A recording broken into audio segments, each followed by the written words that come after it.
નમસ્કાર મિત્રો, education with Jignesh ચેનલમાં તમારું સ્વાગત છે. મિત્રો, આજે આપણે વાત કરીશું કે આજે 22/5/2025 અને 1-5ની જિલ્લા પસંદગીનો પ્રથમ દિવસ હતો. તો આજે શું શું થયું, એની શું અપડેટ છે, ખૂબ જ મહત્ત્વની જાણકારી તમારા સુધી આ વિડીયો દ્વારા લઈને આવ્યો છું.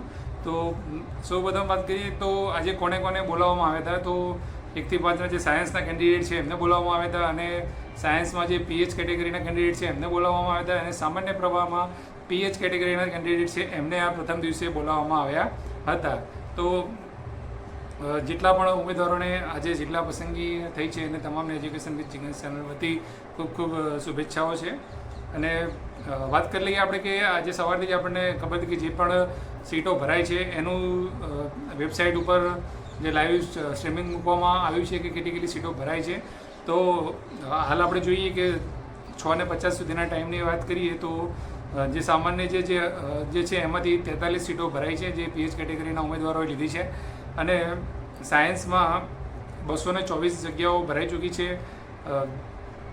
6:50 સુધીનો ટાઈમિંગ આપણે જોયું છે, તેમાં 224 જગ્યાઓ ભરાઈ ચૂકી છે. જેટલા પણ ઉમેદવારોએ આજે જિલ્લા પસંદગી લીધી છે એમને સ્થળ પસંદગી માટેની જે તારીખ જે છે આપવામાં નથી આવી, અને એની અંદર લખેલું છે કે ભાઈ સ્થળ પસંદગીની તારીખ હવે પછી વેબસાઇટમાં જાહેર કરવામાં આવશે, તો એ અંગે બધાએ નોંધ લેવી.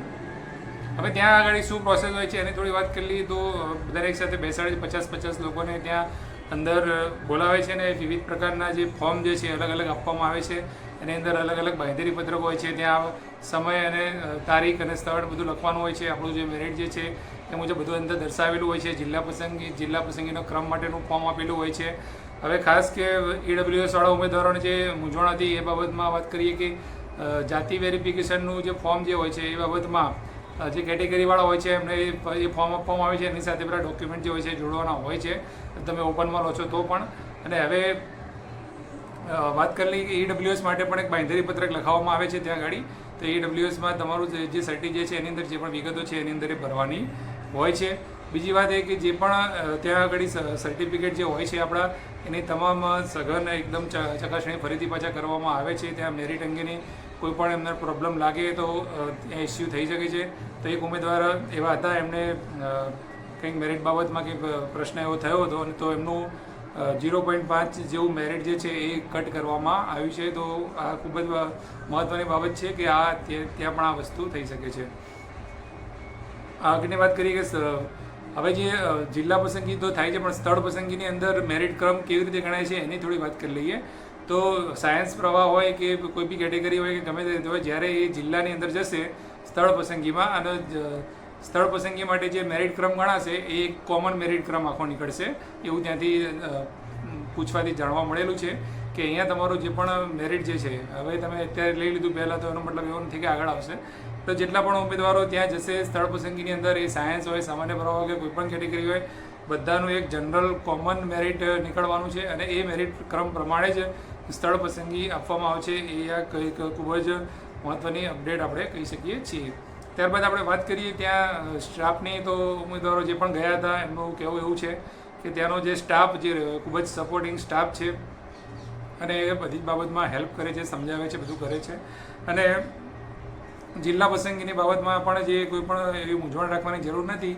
તમે જાઓ તો તમને પૂરતો એ લોકો મતલબ સમય આપે છે, ડિસ્પ્લેમાં બધું બતાવે છે. તમે જે જિલ્લામાં એલિજિબલ હોય એ બધું લિસ્ટ ઉપર ત્યાં ડિસ્પ્લેમાં તમને બતાવે છે, અને કહે છે કે આટલા જિલ્લામાં તમે એલિજિબલ છો. અને જ્યાં જો તમારો પસંદગીના જિલ્લામાં ના હોય તો એ કેટેગરી પણ ત્યાં બતાવવામાં આવે છે કે અહીંયા તમને કેટેગરીમાં પણ મળી શકે છે. તો જે પણ તમે સિલેક્ટ કરો એ પ્રમાણે તમને શાંતિથી ત્યાં એ જિલ્લા સિલેક્શન કરવા દે છે. એ ખૂબ જ સારી બાબત છે. હવે આ રહી આજની વાત છે, એ અપડેટ આપણને તમામ આ વસ્તુ મળી છે. કાસ્ટ વેરિફિકેશન બાબતમાં પણ મળી છે કે જે ઓપનમાં લેવાનું હોય તો પણ તમારે ફોર્મ જે છે એ ડોક્યુમેન્ટ જે છે એ બધું ત્યાં લઈને જવાનું છે. અને જે જિલ્લા પસંદગી કર્યા પછી સ્થળ પસંદગીમાં જાઓ ત્યારે પણ એ લાગે તો એ ત્યાં વેરિફિકેશન એનું થઈ શકે છે. હવે આગળ વાત કરીએ કે આ હતું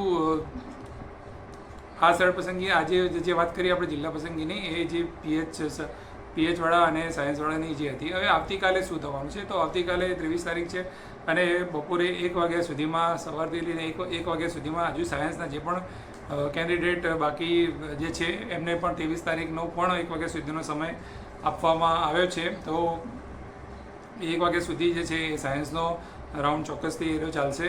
અને ત્યારબાદ 1 વાગ્યાથી સામાન્ય પ્રવાહનો રાઉન્ડ ચાલશે. હવે કાલે પણ એ જે વેબસાઇટ ઉપર જે છે એ અપડેટ થતું રહેશે, તો તમે લોકો લાઈવ સ્ટ્રીમિંગ જોઈ શકો છો. અને આવતીકાલે જે છે એ હું પોતે પણ ત્યાં જવાનો છું રૂબરૂમાં ગાંધીનગર, અને મારો પણ ત્યાં નંબર છે. તો આવતીકાલે 1 વાગે મારો પણ નંબર છે.